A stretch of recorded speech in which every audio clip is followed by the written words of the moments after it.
Inshallah, what we have from our SMC families, inshallah, people sharing, putting out articles, the website, supporting the charities. We're gonna end in the next few days, 10 days, we end the holy month of Muharram and the month of Safar. And the realities of the holy cave, the realities of entering into the cave, leaving badness and entering into the heart of Sayyidina Muhammad. It becomes our month in which to truly prepare for the immense realities of Mawlid al-Nabi, and that Allah keep us safe through the holy month of Safar by our love and support for the Milad al-Nabi inshaAllah.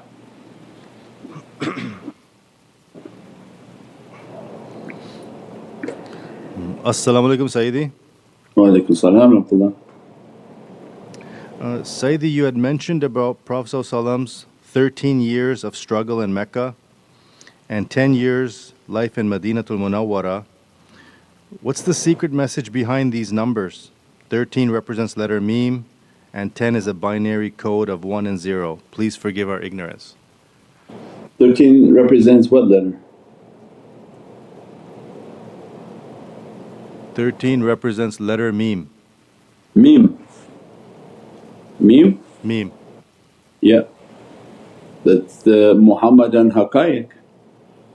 So the meem is the position of, the 13 represents the position of meem.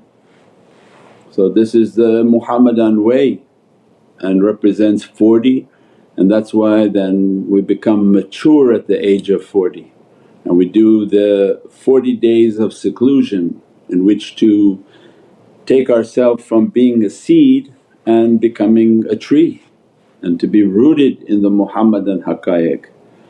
And that's why shaitan doesn't like 13. He doesn't put 13 in an elevator or in a building or on a floor because they say superstition, they're scared of 13, they're scared of Muhammadun Rasulullah because this is the opponent to what kingdom shaitan and Satan and evilness has put upon this earth. This is his kingdom. So when he cast upon this earth he said, okay, I make this my kingdom and I'm going to destroy God's servants. As-salamu alaykum wa rahmatullahi wa barakatuh. This is Shaykh Nurjan. Thank you for watching the video that you're watching. Inshallah, if you're happy with the content and happy with these programs, please support the button below, the programs that we have for our orphanage repairs, our water well, Give the Gift of Life, our mobile food vans. We have now 5 vans, Vancouver, Chicago, Los Angeles, Pakistan. There's many programs that reach thousands of people and rescue foods and give those supplies to people in need. Your support is greatly appreciated. Also, be so kind as to leave loving comments and please share the stream, every bit counts. As-salamu alaykum wa rahmatullahi wa barakatuh.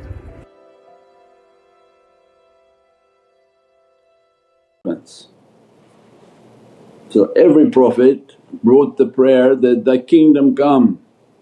All of them had asked that, please God bring your kingdom upon this earth to destroy the satanic kingdom. And Allah's kingdom is who? Is Muhammadun Rasulullah is the king, Malik al-Hayat, Malik al-Dunya, Mim Ha Mim Dal. Within the huruf of the name of Prophet means the king of all life, because all life comes from the light of Muhammadun Rasulullah. And dunya, that anything manifesting is under that authority, anything not manifesting is under that authority. So, thy kingdom come and thy will be done. Whose will be done? That's why we say ata Allah is impossible, you're not going to follow God's will, you don't know God's will. So who brought God's will upon this earth? Muhammadun Rasulullah. Look now, if people want to say God's will, what's God's will? That a man comes onto this earth, says that he is God now? That the people come and say, you have to accept so and so, he's God. I said, that's God's will that a man will come onto this earth and say he's God. And the other one is slaughtering people like you slaughter chickens. I said, this is God's will. So who's representing God's will? Because it's in their prayers, thy kingdom come, thy will shall be done. What will is that? So I think the will of God is seen through the actions of Muslims, not the Muslims that other countries have made, but the true nations of Islam in which they fast 30 days of Ramadan. See, 1 billion people or 2 billion people on this earth now fasting in Ramadan. That's the will of God.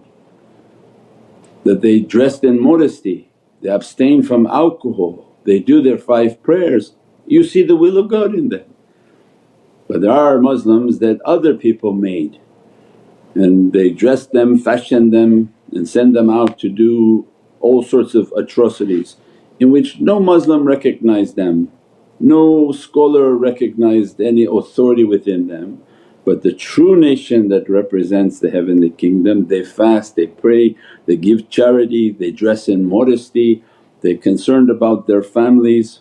So that's the kingdom of God through actions. Faith is actions, not words. Anyone who wants to say they represent the kingdom of God, then come and say, okay, what part do you represent? Saying that a man is God, that represents what God wants, or the slaughtering of people, that's what God wants, or praying, fasting, being modest, being kind, being caring, having family, that represents the heavenly kingdom, inshaAllah. As-salamu alaykum Sayyidi. Wa alaykum salam wa rahmatullah. Sayyidi, you had said we are to transform from the worm to the butterfly. What makes us fear our transition? Death.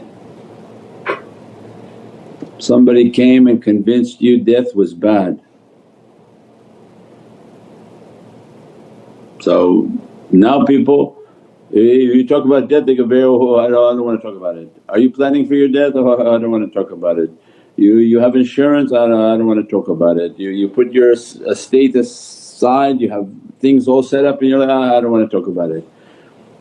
Means they don't want to be a butterfly, they don't think it's going to be a butterfly. And that's why we said the people whom don't prepare for their transition are the most dangerous people Allah has created. Those same dangerous people, they say, no, the people who want to be butterflies they're very dangerous, they're death cult. What this kind of crazy thing is that? How could you be dangerous?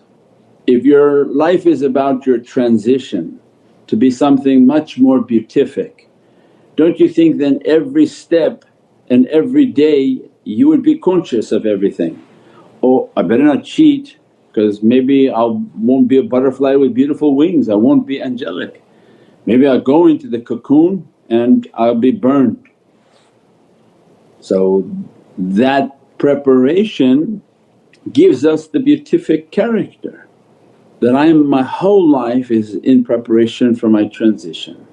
What I say, what I eat, what I do, how I have character, everything is based on my transition because I believe in that and my whole life is for that. Every good deed is so that I have a beautiful and beatific transition. And as a result I prepare for my family, I prepare for everything to be left behind. You live a life of preparation. There are people who still don't get their grave, they don't have their family, their assets, their anything in order. Why? You don't think you're going to die? Tomorrow you get hit by a bus, God forbid, but you don't know when death comes, it just waits for you. So our life is about a preparation, these are the stages of faith. When someone has faith they have prepared to meet their Lord.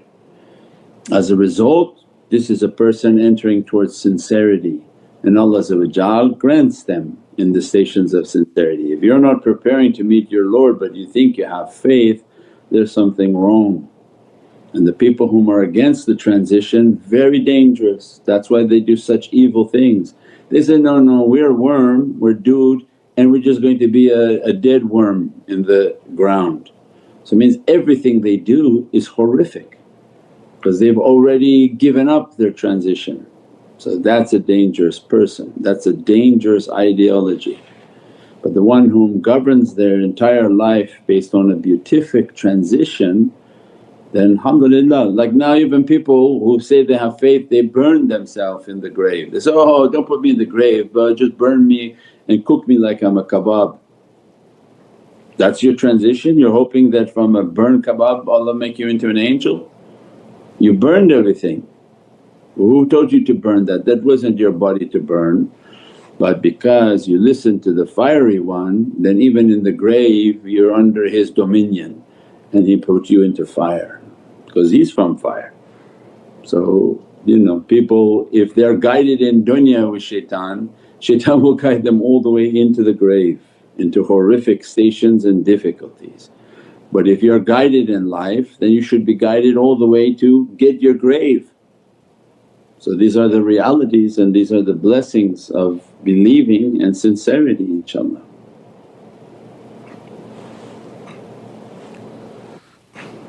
This question was from the beginning of this month. As-salamu alaykum Sayyidi.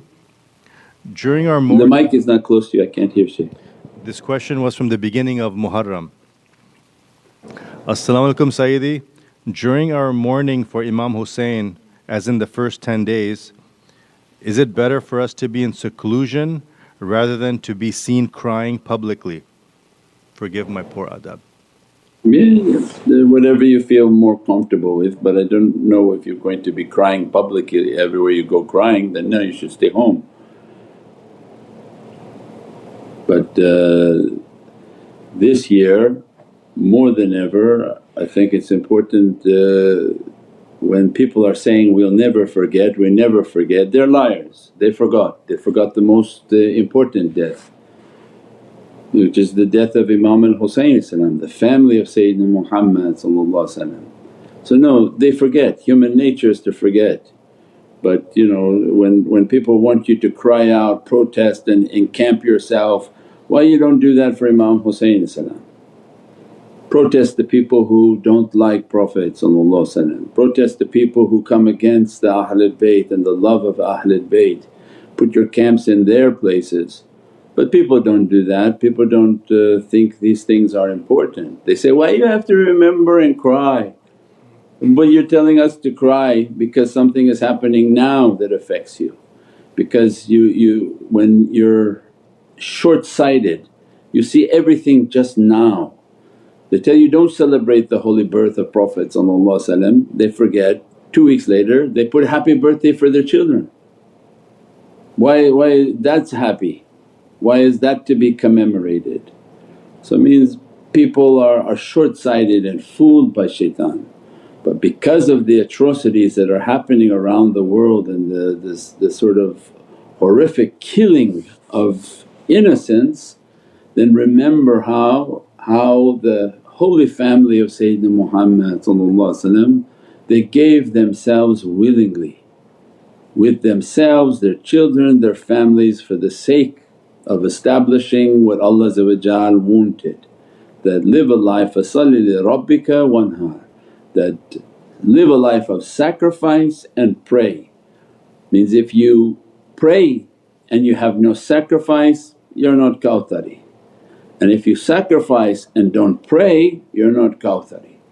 So the formula for these people of the Kawthar, the families of the Kawthar, the holy companions of the Kawthar, was all of their lives were that they lived a life in which they sacrificed.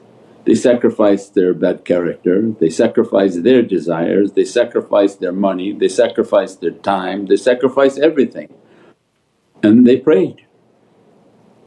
So prayer without sacrifice, that's why we ask people faith in action.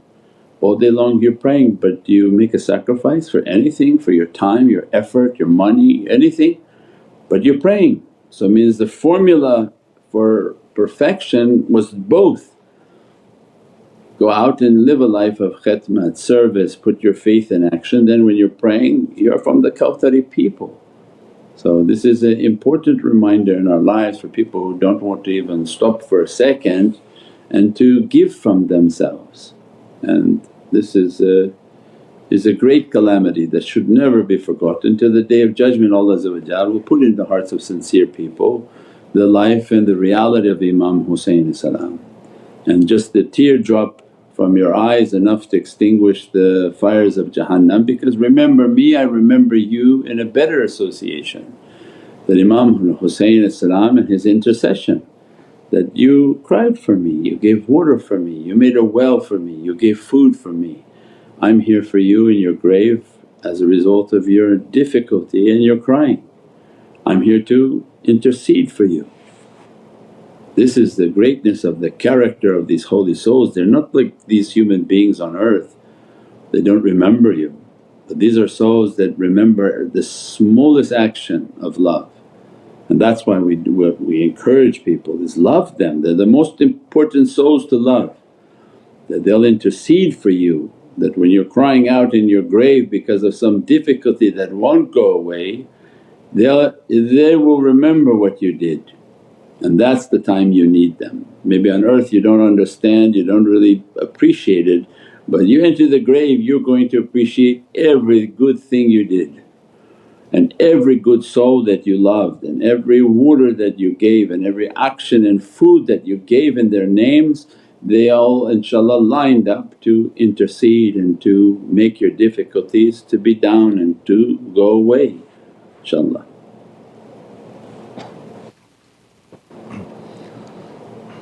As-salamu alaykum Sayyidi. Walaykum salam wa rahmatullah. Sayyidi, can hell ever be a blessing?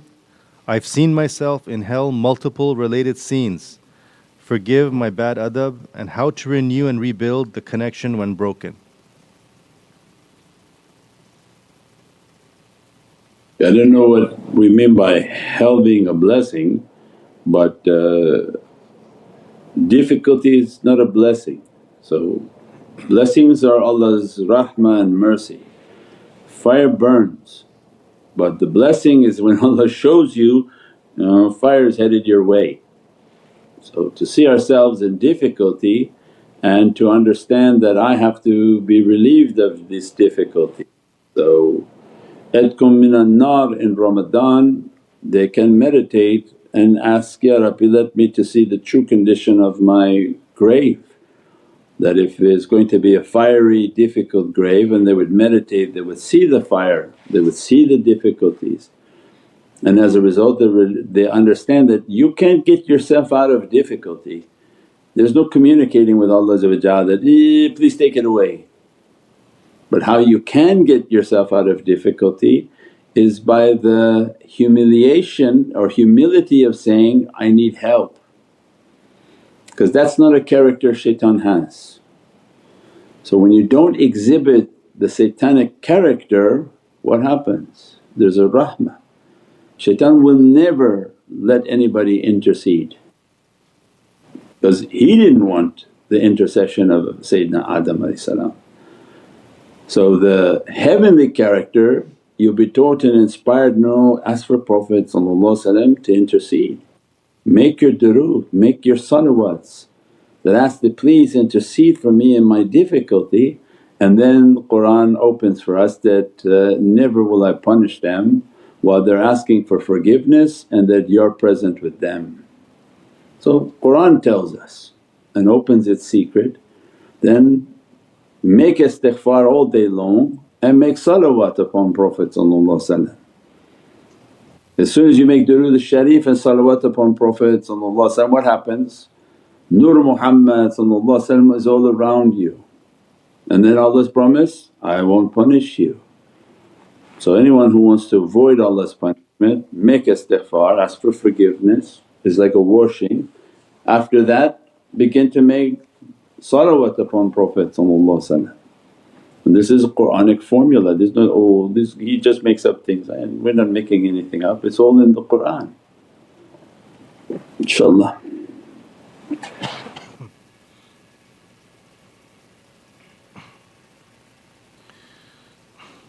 As-salamu alaykum dear Sayyidi. Wa alaykum salam wa rahmatullah. Is there any prophetic medication recommendation for mental health, especially during all of these attacks and dangerous times?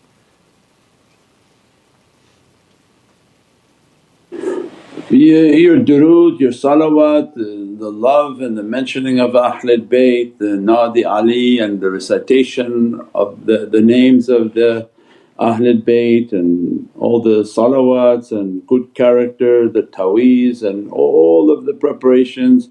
Be conscious of the foods that you eat, what you drink, the energy within them, praying upon the different foods that we eat. So everything has an energy and every energy has an effect upon us. So these are all important to be conscious of all of these things, and if there's a chemical deficiency then to take the medicines that will help that deficiency if there's something available. So these are all of the energy trainings. Like any other sickness, if you have a heart sickness, it's not just you can pray for it to go away, because maybe 40 years you put a condition upon yourself that made that heart to be weakened.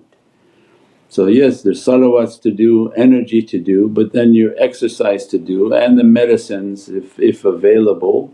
Then you put the whole combination to regain yourself to some level of health. But people put themselves in difficulties for years and then as a result a condition begins to arise. Or they're born in a condition where there's immense negative energies around them and become generational attacks. So we have that and we've discussed that in other attacks, in other talks. We told the night before there's a shayateen, a jinn that makes people bipolar. There's one happy jinn in them and one sad jinn in them, and one make them happy one minute, the other one make them sad the next minute. There's schizophrenic people that have many jinn in them, each one talking and using the guy's mouth and ears, every 5 seconds it change into a different voice and different sound. Then there's narcissistic jinn which are very powerful, egotistic, they don't want to listen to anyone. You can see that inside the person and the characters they exhibit. So we're just a very fragile creation that responds to every type of energy. Female the worst, they have 2 energy points because of the secret in their womb. Men have 1 energy point, women have 2 energy points because there's a secret in their womb. As a result what happens? They are most sensitive to energy, shaitan will affect them the most. So when the Dajjal begins to move upon the earth, Prophet described, lock up your women. Why? Because they're going to go running around? No, lock them up because they're sensitive to energy, they're not understanding, they're starting to hear waswases, they start to follow these energies, they say, no this is a holy person, no it's not a holy person. So because they're relying on everything based on energy, because that's the way Allah created them, they are most dangerous, they are going to be most, what's the word for it, most susceptible to these dangers that are coming upon this earth. And that's why more than ever you're seeing women all tattooed. This was a thing for men and sailors, this was not something for women. But because we're reaching the Dajjalic time, they're picking up the wrong frequencies of these lizards and reptilian and these different creatures that we know exist within the jinn world, and they make themselves look like it. From a distance you see all their skin looks like green scales. So these are the signs for people who have eyes, that already everyone's being affected by their energies. If they are too emotional, too yelly, too screaming, too all over the place, means the energies are affecting them too much.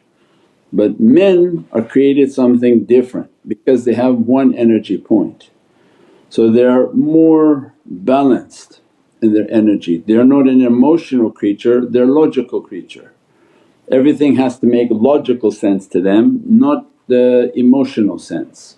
And that's why men and women in the last days they separate, because one is illogical and emotional, but the other one is logical, because that's the energy point. He has one energy point and he's using his brain and trying to think and guide, because he's the Imam, so he has to keep a constant course on his ship.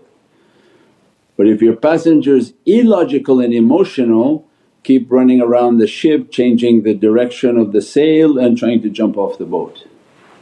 Then you can see why in the last days things are difficulty, because the person has two energy points, they're not protecting those energy points and now allowing every type of frequency to affect them. So we describe that in the bird box. When the frequencies get bad, the people become crazy. So what's the protection for all of this? Wudu, energy, muraqabah, ta'weez. So do you have ta'weez on everything? Do you have the ta'weez upon yourself? Do you have all of what you have? You have the clothing. So this is the barakah that also supports our center and our programs. But you have a shirt with the ta'weez, we even have the sleeping the ta'weez, we have everything in our life is now a spiritual armor. So that your hoodie has the ta'weez, your shirt has the ta'weez, everything upon you is walking ta'weez. Why? Because there's an immense energy attack.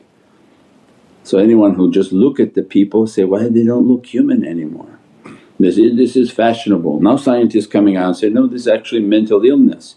Anyone who mark themselves up, they're showing signs of mental illness, something's wrong. This is not something normally done, this is something when you're wrong in your energy and your self perception of yourself is incorrect, and you find that which is not right to be beautiful. And that's when Allah says that shaitan makes them to think things are very good for them. He makes them to destroy themselves and they think, oh this is wonderful. It's not wonderful. To most people you look like a lizard. So this is the deception, but this is the isharat and the sign of what we're living, and these are the frequencies that Dajjal is putting out in every single device. Every technology that's given and everything in the home, everything is putting frequencies to destroy insan. InshaAllah. As-salamu alaykum Sayyidi. Wa alaykum salam wa rahmatullah. Sayyidi, it is said that we lose our wudu when we fall asleep. Are we meant to stay unprotected while sleeping? You're meant to train yourself to the best of your ability to keep your wudu. So if you eat too much and you start losing your wudu all night long, well you eat less, and as soon as you feel that you've left your wudu then get up and wash, sleep lighter, not such a deep sleep. So continuous, they have to monitor themselves, you have to monitor your body to the best of your ability. So this is a training depending upon how much you're being attacked. If you're being attacked and you immediately know you got attacked, it's not easy to sleep through an attack. It means go wash right away, come out, make your 2 rakahs salat al-wudu and make your connection. But if you're not subtle and you don't feel the energy, yeah maybe all night long things are attacking you and just making things worse. But the more you train, the more subtle you become, and you know that immediately you're having a pain or a difficulty, you have to make wudu. You have a cramping, you have to get up and make wudu because they're coming the energy. So like they have energy devices, it's called the TENS unit, TNS, where it's electrical pulse they put in on the muscle and they make the muscle move. Well, so once you become familiar with that, you know that as soon as energy comes around you it makes all of the muscles to move, because it's not your energy field, it's an outside energy field. So when these things get too close and come close to your feet and your legs, it's cramping. And scientists say, oh you have like a leg this, you have leg cramping at night, and all of this are these energies coming too close. So these are the trainings and then the diet and everything, so that to protect your body from energy attack and outside energy forces. that are continuously coming around people, inshaAllah.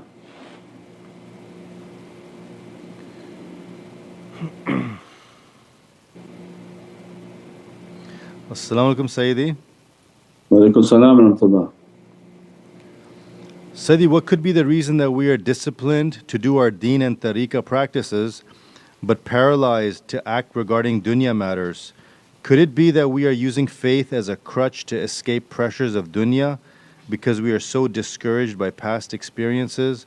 What could we be doing wrong? How can we strengthen ourselves to feel stronger, to balance basic dunya pursuits like livelihood and not descend into monastic isolation? Please forgive me. Yeah, I think you described it all correctly. So that becomes a struggle to keep yourself in balance.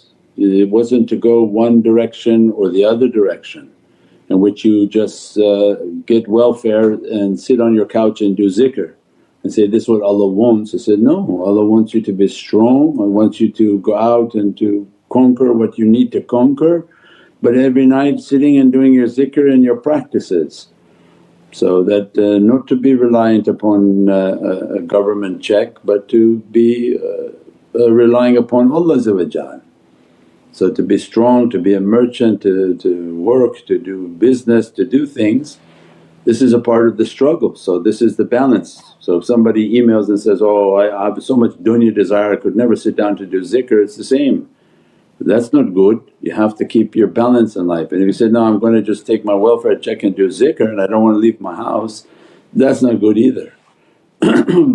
So everything is based on the balance. That's why it's such a big struggle, is how to keep the balance. So you follow the tariqah way, you follow the muraqabah, you follow all of the teachings of the shaykh, and you go out and try to do your best and to work your best to bring your rizq and your sustenance. And you give in the way of Allah and ask Allah, please Ya Rabbi send me more so that I can do more support. So that becomes then a system of continuously planting our realities. We're taking planting so that you build a beatific garden of realities. So this is a great struggle and shaitan wants to push either way. The person to sit down, pretend like they're doing zikr, not conquering anything, and the person who's conquering everything and doesn't want to sit down and do zikr. And that becomes then the struggle for both of them to reach towards the middle way in which they have for dunya and for akhirah. And that Allah is happy with them, blessed with them, and give them blessings inshaAllah. Subhana rabbika rabbil izzati amma yasifoon wa salaamun al mursaleen walhamdulillahi rabbil alameen. Bi hurmati Muhammad al Mustafa Basir Surat al-Fatiha. As-salamu alaykum wa rahmatullahi wa barakatuh. This is Shaykh Nurjan. Thank you for watching the video that you're watching. InshaAllah, if you're happy with the content and happy with these programs, please support the button below, the programs that we have for our orphanage repairs, our water well, Give the Gift of Life, our mobile food vans. We have now 5 vans: Vancouver, Chicago, Los Angeles, Pakistan. There's many programs that reach thousands of people and rescue foods and give those supplies to people in need. Your support is greatly appreciated. Also, be so kind as to leave loving comments and please share the stream. Every bit counts. As-salamu alaykum wa rahmatullahi wa barakatuh.